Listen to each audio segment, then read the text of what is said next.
Good morning, everyone. Welcome to Anthem here at Hard Rock Hotel and Casino, Sioux City. My name is Asusana Romo. I am the marketing manager for the Hard Rock, and myself and my fellow team members are once again thrilled to be the presenting sponsor of Saturday in the Park.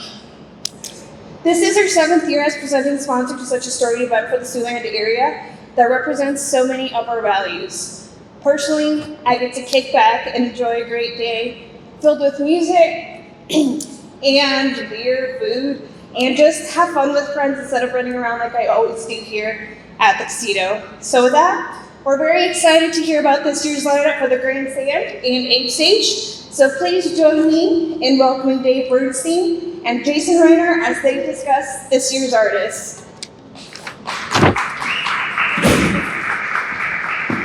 Thank you so much, and I'd like to start by just thanking the Hard Rock Hotel and Casino. As usual, they've been our title sponsor since they opened in Sioux City, and that's really been great. It was a perfect match, I think, for Saturday in the Park and for the Hard Rock as well since the day they opened. And so we're really grateful for that partnership. Thank you for the welcome, and thank Mike Adams, who always hosted us. I know he's tied up today, but he's a great guy. I promise you'd say something about him. So tell him I said that. We're very pleased to be able to discuss, I guess I don't want to say announce because we obviously rolled that out late last night as usual, and appreciate you all covering it as you have, but to work through the lineup for both the main stage, but also more importantly now the Abe Stage as well. We had originally put that on hold, but we're ready to go ahead and roll that out as well. So Jason will come up here in a minute and take care of that. The festival will be held for one day this year on July 2nd, Saturday, of course. And we loved doing 2 days last year, and I think many of us were conflicted as to whether we keep doing 2 days or not, but for the most part, we decided that maybe we'll save the 2-day festivals for special occasions like every 5 years or something like that. And we'll go back to 1 day. It's hard. Remember that we have this festival is run primarily by volunteers, and it's free and supported by wonderful sponsors within the community financially. And both those are, I think, pretty unique in this day and age, especially to have larger festivals like this, volunteer run and free to the public. And I know with some of the bands that we have playing, you'll see shows around the country where they're charging $50 to $100 a ticket. And here it's free. So it's a unique model. We don't want to burn everybody out, and certainly 2 days had its pros and cons. But we really felt last year was just a tremendous festival, especially coming off COVID. It was just so great to be out there. The Abe Stage in its new location was fantastic and just blew up, and that was super cool to see. AJR was awesome to see. And of course, John Fogerty coming back as well, or coming as well, even though he was supposed to be here for the 30th anniversary, and that got postponed, as we all know. So we were grateful to John Fogerty to come in and play last year. And to that note, and I'll just mention briefly as well, along with Hard Rock, Tyson Foods has been our headline presenting sponsor for a number of years now. Kind of lost track of that as well. And we'd like to thank Tyson for continually helping us to bring in one of the headliners for sure, along with this year. And this year we're very pleased to be bringing in the band that'll close the show will be the Avett Brothers. The Avett Brothers played the festival in 2014 and arguably were one of our best headliners that we had to date. I think a lot of folks either came to see the Avett Brothers because they were huge fans and they couldn't believe they were playing Saturday in the Park, or had never heard of them but walked away a big fan as well. The band's only gotten larger since then. Following-wise, we did have them booked as well for 2020. It was going to be John Fogerty and the Avett Brothers, and when that fell through due to COVID, we were able to move John Fogerty to last year and the Avett Brothers to this year. So we're really pleased to be bringing the Avett Brothers back. Along with the Avett Brothers, another returning artist will be Buddy Guy. Buddy, in his mid-80s now, is, I would say, one of the last remaining legendary blues artists. And from everything I've heard, doing some research before, Buddy's on fire right now. After taking 2 years off from COVID, Buddy's out there playing dates again and just tearing it up.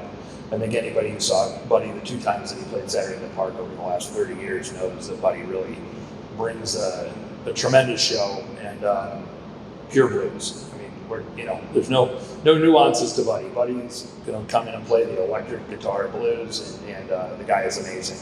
And we're really, really happy that we can host him back in Sioux City again for Saturday in the Park. So along with the Avett brothers and Buddy Guy, we're finally able to land El King. We've worked on trying to book El for many years. I think we've had El on our short list for a long time and maybe even close to confirming a couple times. Really happy to be bringing her in, and she'll bring a great crowd on her own, and she just puts on an awesome electric live show. That's what this will all be about, is great live music. Prior to El King will be Daisy the Great, a female duo that we're really excited to be able to have perform as well. Those guys have kind of been blowing up in their own way presently, and not coincidentally with a hit that they've recorded with AJR called Record Player, which is being played nonstop. So we'll look forward to seeing those guys, and early afternoon, a great newer artist, Doc Robinson, as well. I encourage y'all to look into Doc Robinson. We'll round out the bill with 2 local/regional performers as it gets a little closer to the date. But that kind of sums it up for the main stage. And I'll ask Jason to come up here and kind of roll out what he's got planned, what they've got coming for the Abe. Sir.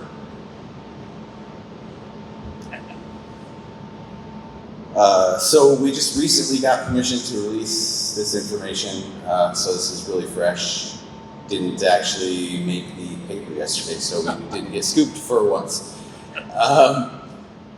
So this year we have New Jersey rapper Fetty headlining. Recently, I guess he's been going for quite a while here, but since 2015 he's been really big nationally. And I think it's something that the younger crowd is going to really enjoy coming out.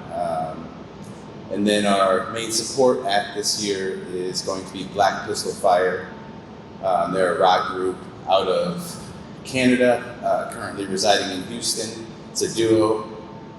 If you haven't checked them out, YouTube's great for that, and you really should. But we've got a bunch of other acts that we're not ready to announce yet, but we're ready to have a great show. We'll talk about the location.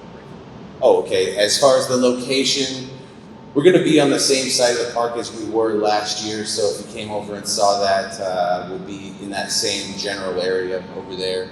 We thought it was great, and hopefully we're going to be adding to some of the setup over there as far as vendors and things like that, if we can possibly get that going. So beyond that, back to Dave. Thank you, Jason. Those guys continue to build on the legacy of the Abe Stage, and it just gets better every year. Last year, especially Saturday night, was off the hook. Starting with Dad, who played mid-afternoon, and it was just really electric over there. The only shortfall being the fact that the Abe statue is now on the wrong side of the park, so we either have to move it or figure out something else. But that'll be a great lineup. We, in the past, have tried to get Black Pistol Fire to play on the main stage, so that's a great get for the Abe, and really there'll be some tough choices people have to make, I think, later in the day on Saturday. So looking forward to that. Just a few other points to consider. One is we have to thank, of course, goes without saying, our awesome volunteer and committee group and everybody who volunteers for Saturday in the Park. We're always looking for volunteers, and folks can just go to the website, SaturdayInThePark.com, or call 277-2575 if they want to volunteer. We're always looking for sponsors. We're still looking for food vendors, a few food vendors, Arts Alley vendors as well. There's still openings for folks to be able to sign up if they want to sell something or have a presence up there. And the sponsorships really help us to keep the thing free. The Gilf Crest Foundation, great supporter of ours, Blue Stem Fund as well. really help keep us going and keep it free, keep it financially healthy, which is a good thing. So logistically, there'll be a few things just like last year. We made a lot of changes last year. One of them being that we fenced the entire park, and then we did allow for beer sales throughout the entire park, as opposed to having the beer sales isolated to just the beer gardens. And we will be doing that again this year. They're still doing construction on the water tower, so a lot of the past layout items from years prior to last are still displaced, and you will see a pretty massive construction project ongoing presently.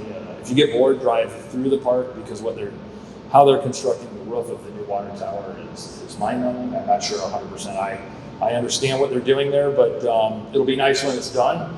And in the meantime, we appreciate the city for everything they do, the City of Sioux City, and in particular, their help in helping us navigate over the last couple of years the construction of the water tower.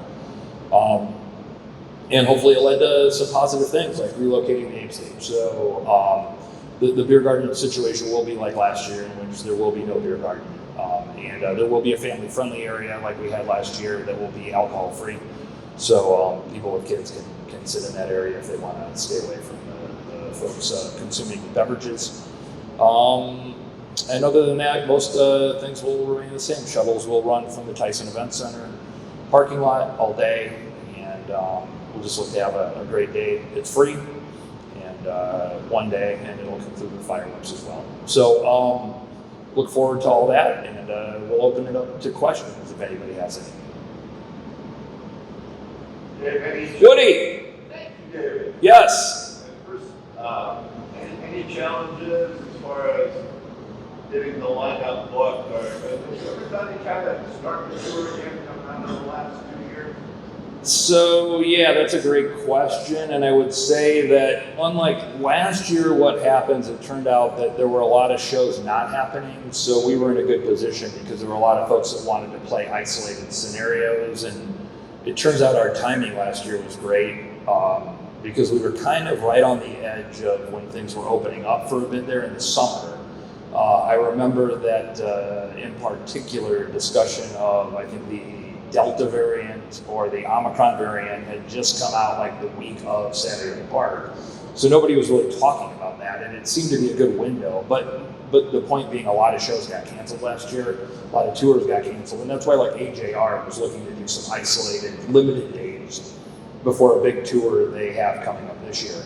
That being said, all those big tours got pushed to this year, all the makeup dates got pushed to this year, and there was a federal program called SVOG, Save Our Venues, that was passed a couple years ago, but the rules and implementation of it was so pathetically slow that the awards weren't really made until about 9 months ago, and a lot of people had expenditures they had to make basically this season. So the price of everybody's gone way up because there's a lot of this stimulus money out there to get venues going again, get festivals going again, et cetera, et cetera. So the competition for artists this year has been very fierce and very difficult.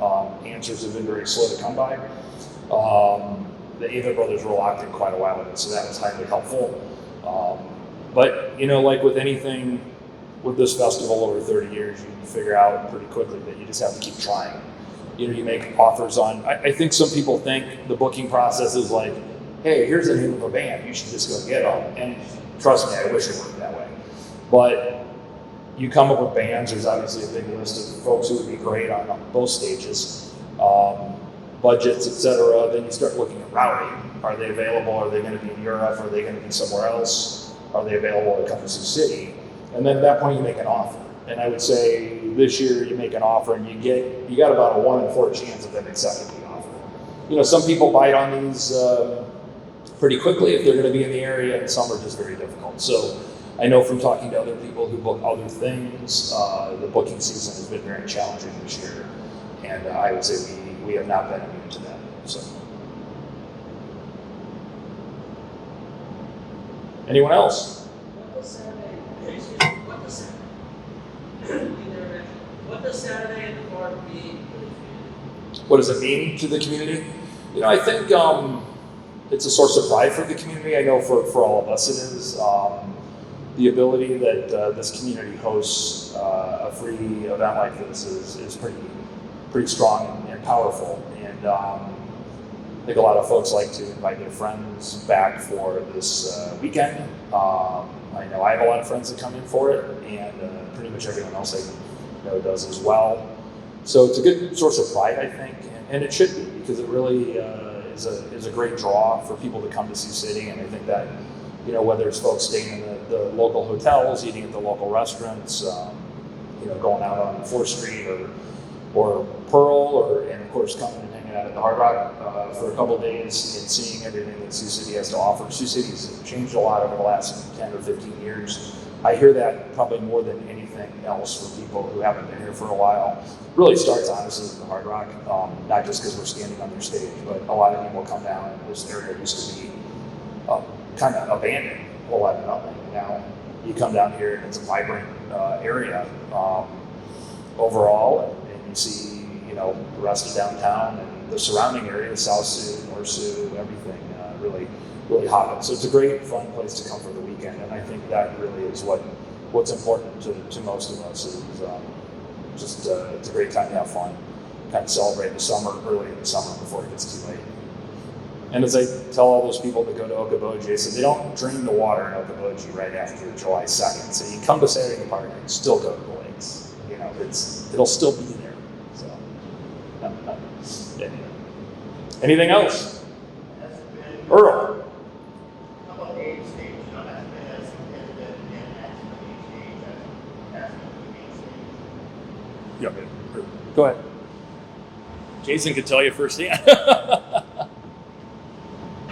I mean, I don't know firsthand the amount that they've gone through, but it was, in comparison to previous years, it was excessively difficult to book this year. I mean, any estimates on when we'll be getting some additional acts For the rest of your lineup. When we get the rest of the lineup? Yeah, or when you'll have that. Oh, the rest of the lineup should be done in, I'm guessing, less than about 2 weeks or so. Yeah, I think it really is more the national touring artists that's where the challenge is. You know, I know these guys had a couple artists that, you know, they were going down the road, looking good, and then, sorry, it's not going to work out. And that's the biggest problem you run into, regardless of what state it is you can make an offer and start going down the road of trying to work out details and back and forth on money and logistics and burn up 2 or 3 weeks, and then all of a sudden it falls through. For a number of reasons, and then you're starting over, but it's 3 weeks later, and then all of a sudden it's April, May, and you know, so it is stressful, that's for sure. But it's good to get it in the bag out there, and yeah, we'll get the rest lined up, and it'll be good. Now we'll start working on raising sponsors, finalizing our sponsorship lists and asks and everything. Get on with producing the festival. So, anyone else? Otherwise, thank you for coming. We appreciate it, and let us know if there's any questions.